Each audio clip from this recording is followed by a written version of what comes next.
Welcome back to the H&S podcast. I'm Shaun, and my co-host, as always, Henry, is with me as well. Say hello. Hey everyone. Today, we are going to be looking at the South Sydney Rabbitohs, a bit of a deep dive. Last week we mentioned, we spoke about them a lot a few weeks ago. Maybe we're going to brush over them since then. Things have turned up to 11 at the South Sydney Rabbitohs. The rumour mill is on fire. The insurance company is not happy in having to rebuild it, but I think it's time that we spoke about what is happening at Souths, because I think this could be a seminal moment for rugby league and the club itself, and how they handle the next 12 months is going to be crucial to how the next decade looks for the club. That is one of the oldest in the league.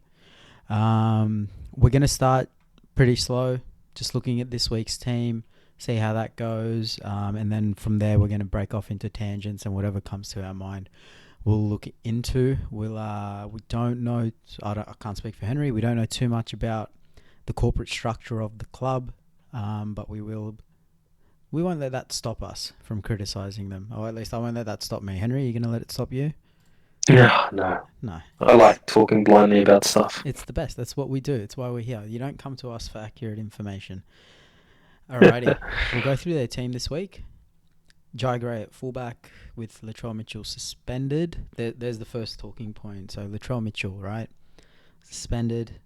The elbow to the face of Shaun Johnson and the spear tackle, or the lifting tackle, on Tohu Harris. We didn't speak about that during the pod, obviously saving it for this. What were your thoughts on both of them? Did you see both of them? Yeah, I did. I think it was ridiculous that the troll wasn't sent off with that elbow. 100%. I mean, this is just all over again with the defensive player isn't protected, but the attacking player is always protected. You look at Dom Young, I just want to give an example of the same week, right? You get Dom Young with that, I wouldn't say it was a swinging arm per se, it was just a high shot from him into the head of the fullback. Now I forgot his name. Why am I blanking? Mr. Or Tough. Taff. Yeah, Blake Taff. And I mean, why isn't that equivalent to that? This was a forceful elbow to the head, which everyone knows not to do. Yep. It's ridiculous. That's 100%. just And I think that doesn't work like that. when the defenders have more responsibility is in situations of accidents, right? It's the defender needs to take active care when they tackle. They need to take measures and take steps to think about the safety of the person being tackled. Reason being is because there's only ever one ball carrier.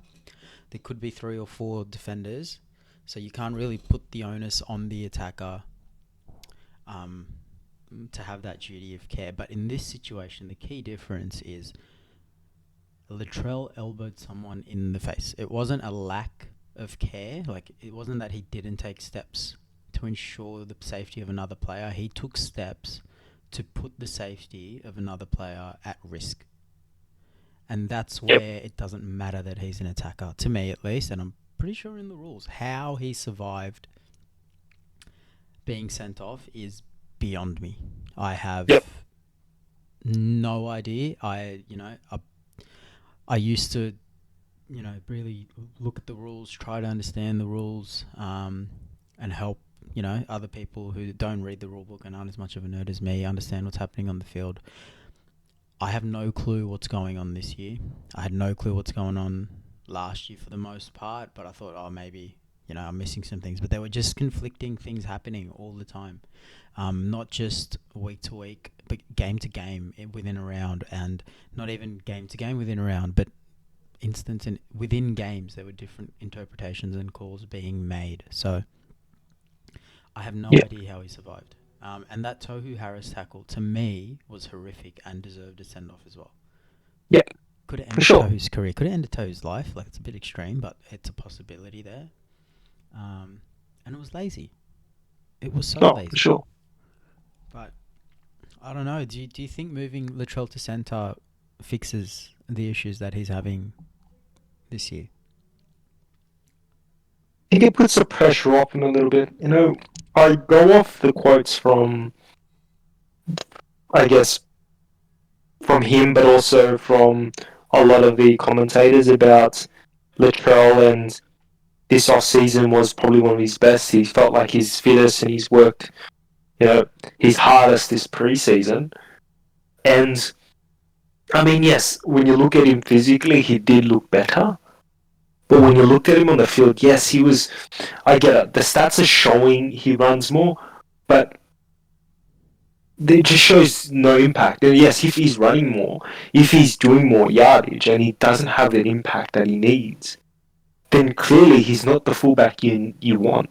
Like if he's not doing the defensive efforts that you need, and he's not doing the yardage out of your own half, and he's doing more statistically. And this is one gripe I hate about the commentators. And they kept saying, "Yeah, but he's doing more. I don't know why everyone's hating on him. He is doing more. Yes, he is. Fair enough. Don't put it all on him. It means JD as a coach has failed him because he set him up for failure by allowing him to still sit there at fullback 4 weeks in when they've been struggling, and they see, okay, he has put more effort in, but he's got no impact. Let's shift him to centre, and I think that is his position. I don't think fullback is, and you can see it. He's impactful at moments, but being fullback and only having impact at moments and having to rely on the rest of your team is not enough for me, and that's where we're seeing it. That's where I think the game has now changed, right? In the last, say, 6 years, if you're a moments player, you're not a fullback. Yep. You can't be a fullback if you're a moments player. I don't even know if you can be in the spine if you're a moments player. Maybe you can be a 5'8" if you're a moments player. But you can't, if you're a moments player, you can't be a hooker. You got to make tackles all the time. You always have to be at dummy half, or most of the time. You have to be at dummy half. You have to be aware. You have to be counting the numbers. If you're the 7, you got to be directing. You got to be wondering where you're gonna kick. You got to be wondering if you're defending. You got to be wondering where you want to end up on your next attacking play, where you might end up on this defensive set. If you're the fullback, you're directing your defense around, and in attack, you're always looking for holes. You're always looking to create an extra number, and you're always looking to help out and support, either through the middle or with a carry yourself. So, if you're in any of those positions, you can't be a moments player anymore. You have to, at the most sort of like quote unquote biggest. Like I don't like using that word. I think players make positions big. Positions don't make players big, right?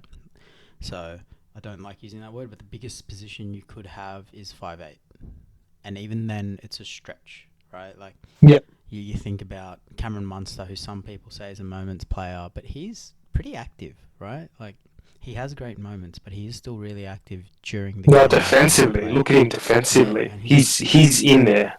Exactly. And not just that. He's not just I don't think he's a moments player at all, because if you watch him during attack, and I don't know those people are making those I guess saying those things, but if you watch him during attack, he's following the ball all the time. He's there where the ball. If there's a line break, you can almost guarantee Munster's there.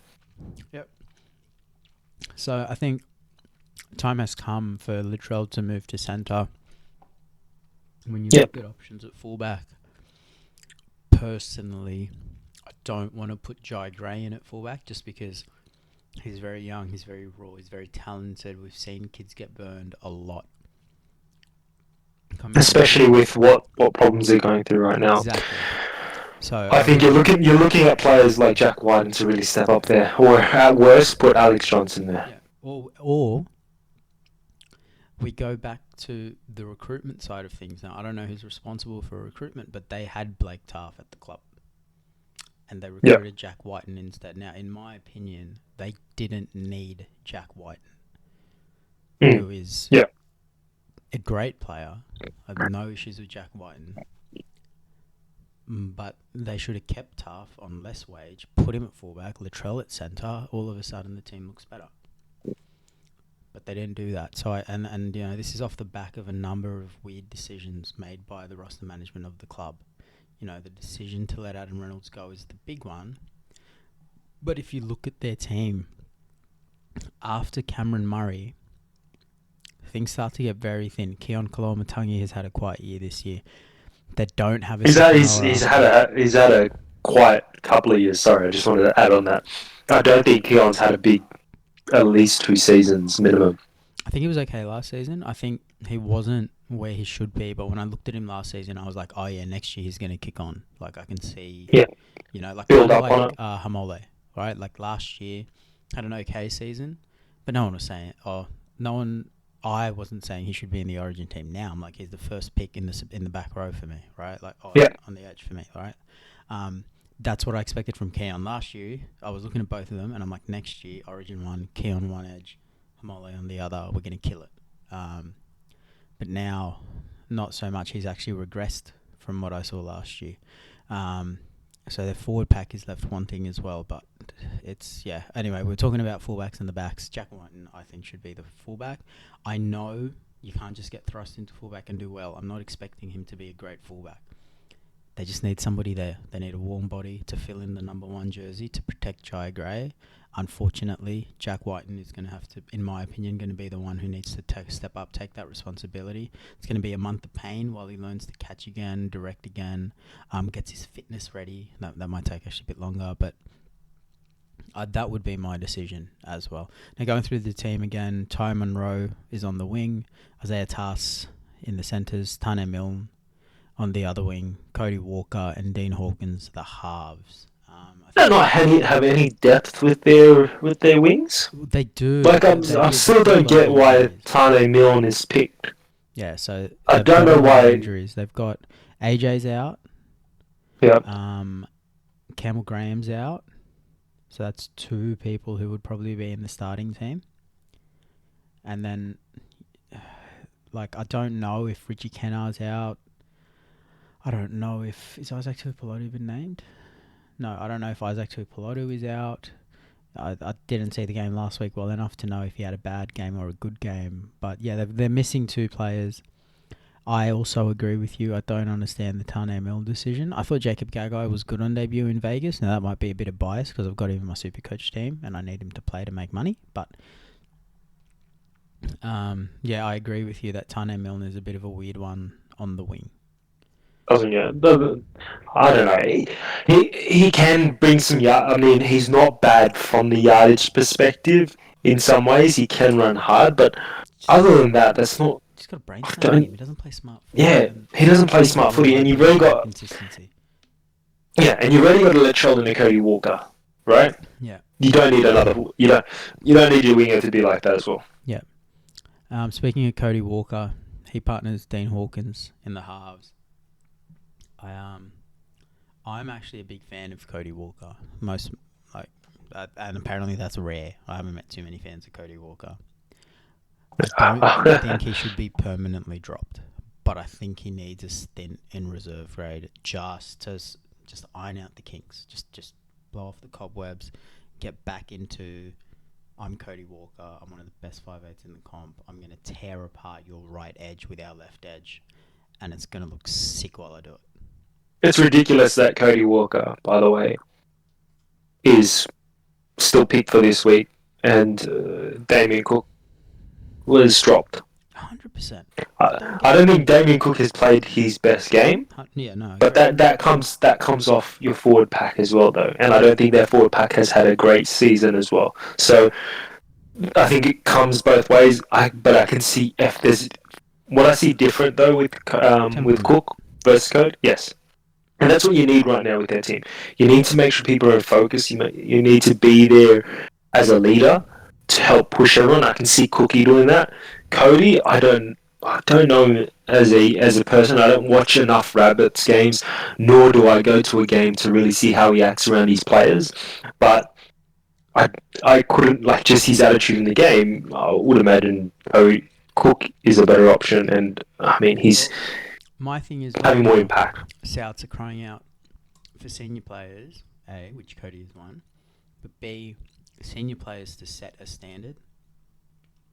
When Souths were flying, it was okay if Cody had a bit of a brain snap because there were senior players around to sort of rein it in or to refocus him and to keep the standards of the other players. But now that Souths are in such dire straits, when he has a brain snap, most of the team's already down. Most of the team's like, screw this anyway. And the leadership of, anyone else in the team isn't going to be able to hold up to that. We need players who just put their head down and work, don't carry on. Like, I'm not saying he needs to get rid of that from his game, but the situation Souths are in, he needs to just put it on hiatus for a little bit, get back to basics, which is why I want him to go back to Carp, spend a month there just to iron everything out, blow out the cobwebs, and come back and show this team the fundamentals that it takes to be a first grade team, because he is still one of the best 5'8s in the competition. I just don't think he's where he needs to be the 5'8 for South Sydney over the next month. Yeah. It's a temperament thing, it's a standards thing. South Sydney are not at a place to be the big play team at the moment. They just need to strip it all the way right down and get back to standards. Like I've said it like 17 times already, but they just don't have it at the moment. Yeah, and I mean, the decision to have Dean Hawkins put in, I haven't seen the impact of Dean Hawkins, and nor should we be expecting it, especially just with how the whole team is playing. I just want to quick. This is just a side note, or a tangent of the topic. Have you watched Dean Hawkins and the way he releases the ball to kick? Not for a while, so I didn't. Okay. I didn't watch this too closely. I haven't watched this year too closely on Cup. Cup's getting a lot harder to watch online at the moment with New South Wales RL TV becoming a thing. So no, sorry, I haven't seen much lately. Go for it. Say what you want. Release. Yeah, so you should watch how he releases the ball when he kicks. It's such a funny and just an awkward way he releases the ball. And maybe it's just one or two kicks, and I'm blowing it up more than it should be. But just have a watch of his the way he releases the ball. I don't know. It's a weird way he releases the ball, and whether it can play a part within his kicking game. Maybe I don't know. Yeah, I'll have a look. He had a good kicking game in terms of where the ball ended up. But this is like a year and a half ago, at best. So yeah. It's a bit of a weird one. I'll pull up the NRL highlights now and just give it a quick watch on mute while we're talking, and we might come back to that soon. But no, so I mean, then you start looking at the forward pack, right? So we've got Dean Hawkins. I think he's Rugby League. Yeah, it's not that he's a band-aid. He's there to learn, and unfortunately, he's not in the best position right now. But he's just got to kind of cop it and go for it, right? And do what he can. Now, looking at that forward pack, this is where I think I wouldn't say they have a bad-looking forward pack. They're just not performing in my eyes. I think they have a strong enough forward pack that can make a difference. I think on paper, the forward pack is workable. They could probably do with an edge back rower, but even Jacob Host is serviceable given the other names that are there. Yeah. So I mean, I mean, you look at people like Tavita Totola. Yeah. He's got some impact when he really gets going. He wants to, but this year he just hasn't gotten going. I don't get it. No, I don't get it as well. Thomas Burgess, same thing, but I don't know whether he's just coming to the later end of his season. But last season, he was on a roll. He was hitting holes. He was really impactful. So to have a dramatic change within a year, I don't know whether there's some issues with him in the club, whether just injuries or something like that.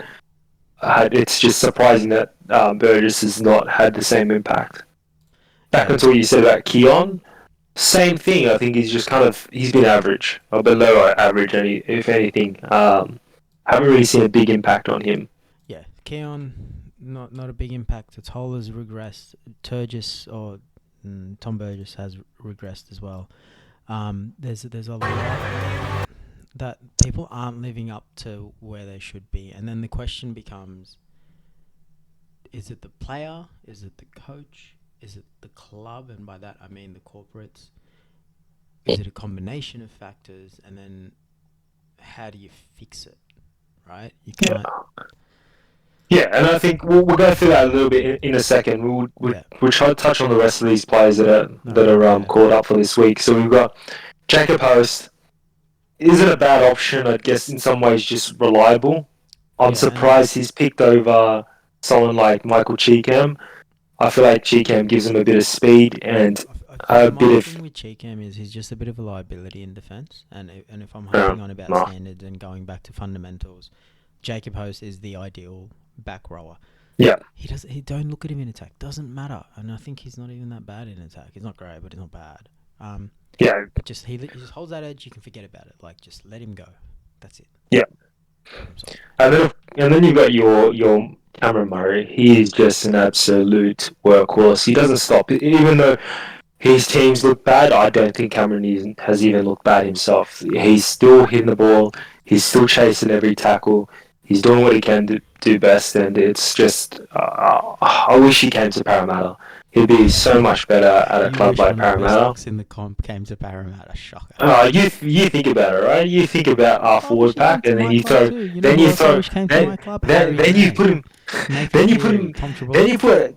put Cameron Murray within our forward pack, and you've got an elite. We got a forward pack. Stop.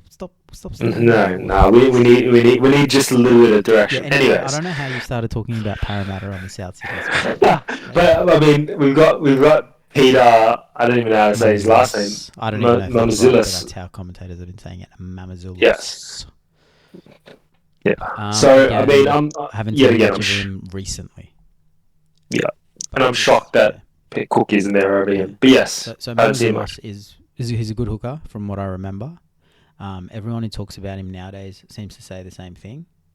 Yeah, he's got a weird drop. Sorry, like Dean Hawkins, he has a weird drop. So you've seen it? I'm not the only one that... Yeah, I'm watching it. So he sort of has his hand on the side pointing with the line of the ball, right? Whereas usually it's the opposite. The ball points are opposite to how the hand is holding it. Can you send that to me as well? I just want to see what you're looking at. Yeah. It's just on the website for NRL. They have 4 match replays on. But I will share your screen. Share your screen here on Discord. Do that. I'm new to Discord, remember? But if you look into general for our Discord, you will see a link there. Yeah. So like with who are we talking about just then? Mamazoulis. Yeah. So he's crafty. He's a smart hooker. He is the heir apparent.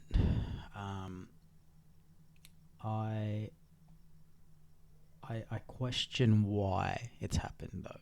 I don't see what he fixes in this team that Damien Cook couldn't fix or didn't fix or was the cause of. Like, what problem was Damien Cook causing that Peter Mamazoulis now won't? I think, and this, I think it's a misstep by JD in terms of, if this is just to put a rocket up players, then it's the wrong decision in my book. There needs to be a footy decision behind dropping Damien Cook, and I can't work it out right now.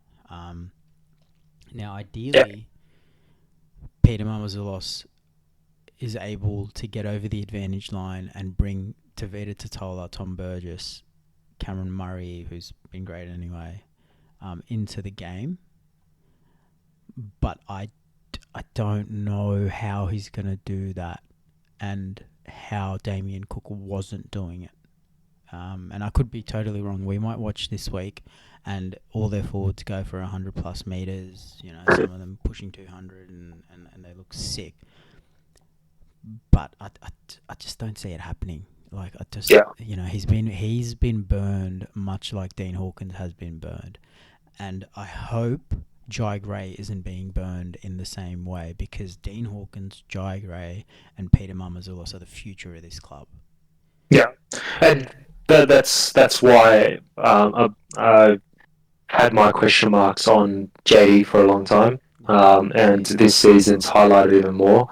I think, yes, there's been a lot of pressure, but he just hasn't handled the pressure well. And hopefully, if he loses, he's going to definitely lose his job, I feel. I don't think there's any way he can come back from this now. But I think he's going to learn a lot from the pressure that he was put under here. and he'll come up better in the next team that he goes to. And I think he does deserve a second chance, at least from what you harp on about. Yeah, I the haven't seen it reason I enough. back JD so much is because I followed his career for maybe close to 10 years now. When did the Cowboys win the comp? 2016? 2014, 2014? 2015, 2015, I 2015? think it was Yeah, actually. yeah, yeah. It's the one that we didn't say. Um, it's I've been following his career since before that, so over 10 years.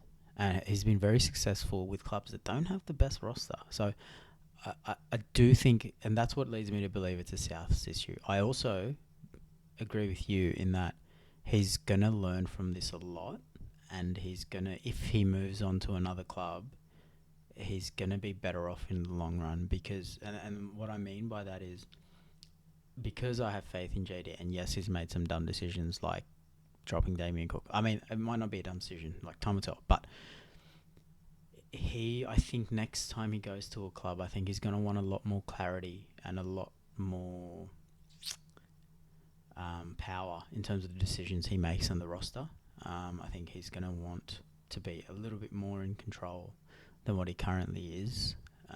Souths at the moment reeks of a club like the Tigers, where multiple parties and stakeholders were making decisions, pulling the club in different ways and tearing the club apart.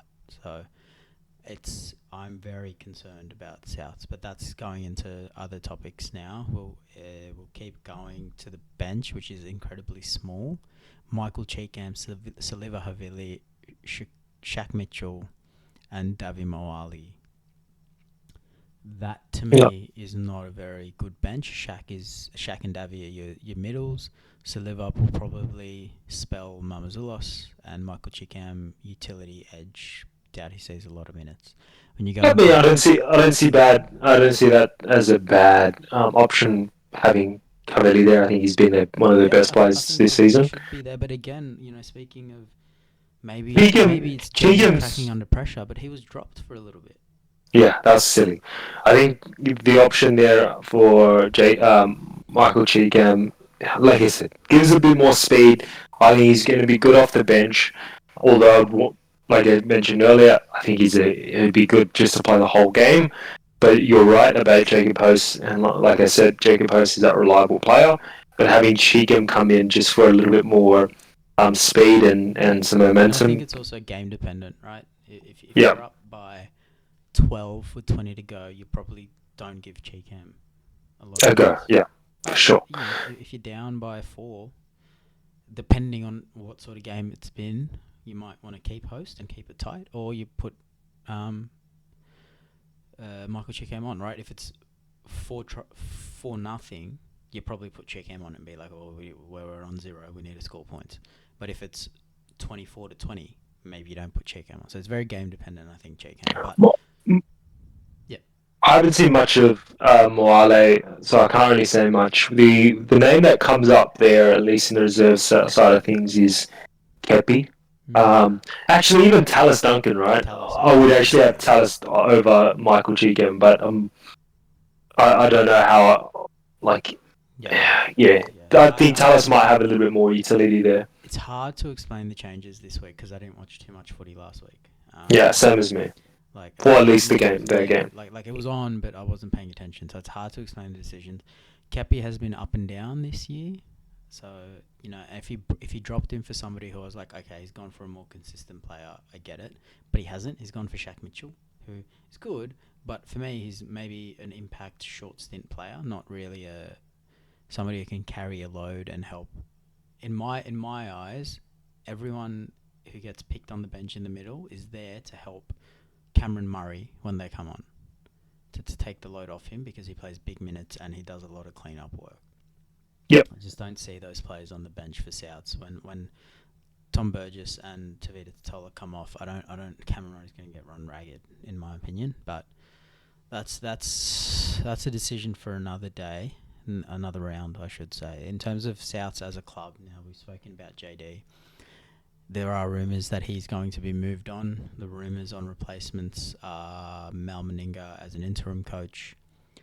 Some people are saying, probably in hope, that Wayne Bennett comes back to the club as the permanent coach, what are your Well, thoughts? What would you yeah. suggest? Well, like I said, I was listening to Friday Night just then. Um, there were the comments about um, Wayne Bennett actually wanting to go back to the Rabbits. As in he does or he doesn't? Yeah, he does want to. Now, I'm not sure how accurate that information is. This is from journos, so take it as a grain of salt. But it seems like there is some appetite for Wayne Bennett to come back to the Souths and help resurrect I, the team and I think build the Wayne team can up just go again. back to any club who will take him as a head coach. I mean, he should come to Parramatta. But anyways, yes. Far Um, out. no, so that was talks of him going there. Now, Mal Meninga is a interim coach. I don't know much about Mal and what he can do there and how much influence he can All help I know with. about Mal is he was at the Titans and didn't do much. Well, yeah, you look at the Titans now, so um, it might have been just a better decision just to keep JD, but just because of media and fans, and I believe I think the reason why JD is looking to get moved Is he on trying to get moved now on? is under his contract there is an 8 to 9 month grace period where they're allowed to terminate his contract and only pay him out for 300,000 versus seeing him out for the rest of the 2 years I think he's got left up to 2026. So seeing out the rest of his contract or paying him out for the rest of his contract. Really? So yes, that's probably why there's so much motive or motivation to just kick him out now because this everything's kind of shit hits the fan. They need a scapegoat, and I think JD's going to be a big scapegoat because they'll just drop him, have someone else come in, and I just feel like it's going like you just said there. It reeks of a Tigers all over again. Hmm. You know, You're just trying to stem some of the bleeding. You're stemming the bleeding with a band-aid when it's a bullet wound essentially, and it's just bleeding, right? I And don't I don't know know. what. I don't know the structure of the club, um, but I think if there's a way to clear out the board, now's probably the time. I'm trying to find who their board members are at the moment. I don't know if it's on their website. Corporate It's governance. Russie, of course, and then you got I believe it is Packer, um, No, I don't know if and there's players that used to be at the club. Hold on. yeah, there would still be. I don't know who the last one is. The There's Rabbitohs. three of them, wasn't there? I don't know. I don't know anything about South's board members, but it to me just needs a clean out. The reason I bring it up is because of the Tigers, and I did know more about it because being a joint venture was interesting to me to see how they ran. But in terms of this club, I have no idea. I can't. Okay, let's have a look. By virtue of the election, Mr. Pappas and Mr. I can't spell that. Nick Pappas will continue his role as co-chairman with fellow directors Michael Andrews, Nick, I can't say his last name, I'm sorry, Greg Johnson and Ray Martin also being returned. Yeah, so yeah, Russell and the other bloke, they don't really have much of a say anymore in terms of the board. That ship has sailed a long time ago. So yeah, the club needs a clean out, but whether it happens or not will be dependent on the structure of the club. I probably should have looked at it more in depth Yeah. before the podcast. But yeah, so they've got a few board members there that have been re-elected. Apparently, there can be elections. Next election, clean them out, get rid of them. Even though some names on there are pretty big names actually, like Nick Pappas and Ray Martin are big names. So it's a weird one. But in terms of the future, right? Like, what does the future look like on the club side of things? Replacing Jason Demetrio, Wayne Bennett is an easy option to talk about now because he was at the club before. He's not going to be a head coach next year. But if we want to dig a little bit deeper, I don't think there's many options out there except John Morris, who's doing really well with the Tigers' defence. He, I think, was wrongly taken off the Cronulla Sharks, who, let's be honest, haven't improved since he left. Like, their roster's improved, but they haven't improved. They've pretty much stayed the same. And the Tigers' defence has improved out of sight since John Morris took over. So I would probably be giving John Morris first crack at the next head coaching gig. I don't know if you're the same way. No, I say no. I don't think he deserves. I mean, not that he deserves. Sorry, that's the wrong word to say. I don't think he should. Not at a club like the Souths. Wait. I think like a You think it's club. a bad move for him or a bad move for Souths? Because I agree, it's a Bad bad move move for for him. him. Yeah, Sorry, yeah, it bad move shouldn't for be him. him. He Not shouldn't for be there. Souths. Yeah, he shouldn't be Souths can take him and use him as a scapegoat that he's done the same thing at Sharks, and if he fails, I mean, there. but because Souths is the club that they are, they've got one of the largest fan base, and they've got so many things going on with them. You need someone with a bigger voice and someone who has impact and has a track record. And when I say Wayne Bennett is probably the only option they should actually take. It's and if he is So if they open to it. can't get Wayne Bennett, who would they go for? Sorry. If they can't get Wayne Bennett, who would Yeah, they I'm go just for? saying that, Like, that's why I would have said Wayne Bennett, but yeah, I've got no idea. I mean, you've got what else is there? Holbrook. yeah, He's Holbrook is one. you That's actually a got really good shout from you. yeah. I when I look at coaching, I used to have a big list of coaches where I'm like, yep, these guys should all come through.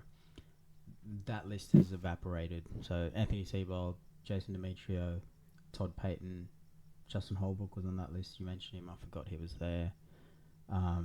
John Morris is another one on that I list. mean, Trevor Barrett would probably do a really good job there. Mate, we're not putting this out on April 1st, 2025, okay? That's too far away. It's not happening, okay? Stop talking about Parramatta. This is a sad state. Oh no! But anyways, you can see my hurt. You can stay with him, man. You can stay with him. Yeah, like all those young coaches have come through. Obviously, I'd like to see Brock Shepherd get a crack at a head coaching gig, but he has probably got a little bit longer to go in the eyes of the rugby league world before he gets promoted to being a head coach in the NRL. And he seems to be really happy at Canberra. So, he wasn't happy at Henson Park after the draw, but anyway. I mean, you've got Soward. I mean, he's done well with the women's comp. He could be a potential option. Yeah, my thing with Soward is I thought he should have been the New South Wales coach, to be honest. I'm not mad that Michael Maguire got it, and he's probably the one who was the clear choice. But if I had to go like left field, Jamie was my pick. I don't know if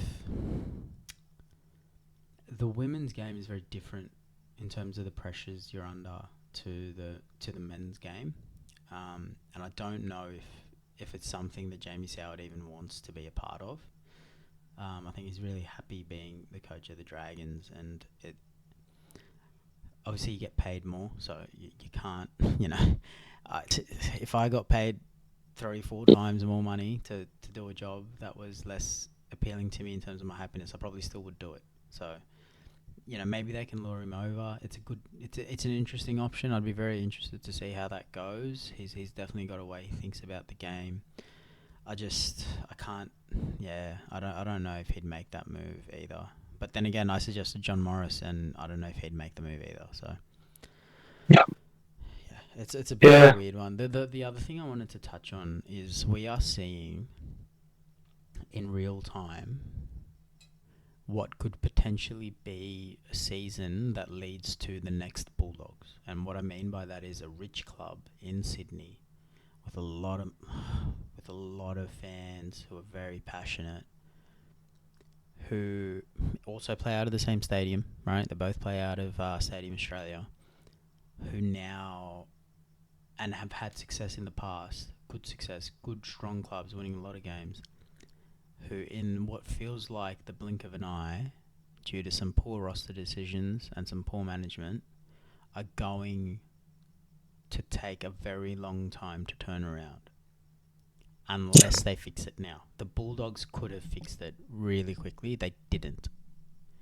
I think it all cascaded from after they let go of David Clemmer, in my eyes, but I wasn't watching enough back then to really And I talk have a about it. shit memory, so I can't really pinpoint a moment for them in real time. I can pinpoint the season, and it's now for Souths.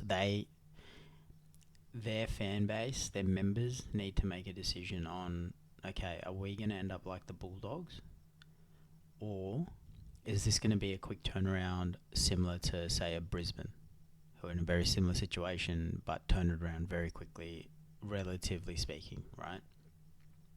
So, I don't know how it's going to happen. I don't know who's going to make it happen, but if it doesn't happen now, it may never happen. They might have to just be in it for the long haul, which sucks because they've been through a lot. That being said, they did win the comp recently enough, so Exactly. I mean, Parramatta has them. Anyways. Was that number 4? Okay. Anyways, I shouldn't even bring them up. It's a weird one. So that's what I just want people to keep an eye out and document what's happening and realise that we could be seeing this. And when people say, how did the Bulldogs end up so weak? Don't say that about Souths because you've been warned. It's happening now. Have a look. Don't ask how because you can see how in real time. Yeah. Yeah, that's me on Souths. I've said most of what I usually want to say. I don't know if there's anything you have left that you want to touch on. No, I think we've covered everything that we wanted to talk about. I mean, there's so much noise at the moment, and if anything, this has been a journo's dream come true, where there's just a crap load of crap that they can talk about. They can make things up and it'll be fine. I think the other thing we should actually touch on before we go is just it seems like Souths as a whole is toxic. The individuals there, the humans there. I don't have anything personally against any Souths player. I don't have anything personally against any Souths board member. I don't actually think there are many bad people at the club. Sometimes when clubs go downhill, you're like, it's because that guy's a dickhead. I don't have those feelings towards any of these players. That includes some players that people hate, like Latrell Mitchell, and and on this podcast even I was like, I love Cody Walker. I just think he needs a few weeks in reserve grade just to iron out things out. So I think it's good to remember that. I don't know if you have, but I think we've all been in workplaces where things aren't coming together, things aren't working well, and even the best of us sometimes don't perform where we could or where we should be. So it's easy to forget and to think, oh, they're elite, they should be this. It could just be an organisational thing where, people aren't. The culture's not there. There's just headlines now, though, right? There's just headlines for them, whereas for us, when we're not performing in a workplace due to organisational issues, there's no headlines about it, so the pressure isn't there. So I think it's good to remember as well that these are people who live contract to contract. Yes, very good money. They're probably going to earn more than I ever will in 10 years than I will in my lifetime. But it is still a bit of a head case when you're Agreed. So with that being said, that is our first South special. We've gone 42 minutes. I thought it was like 20 minutes. But yeah, no, we will see you next week. See you next week on our usual time and usual schedule. Too easy. Goodbye.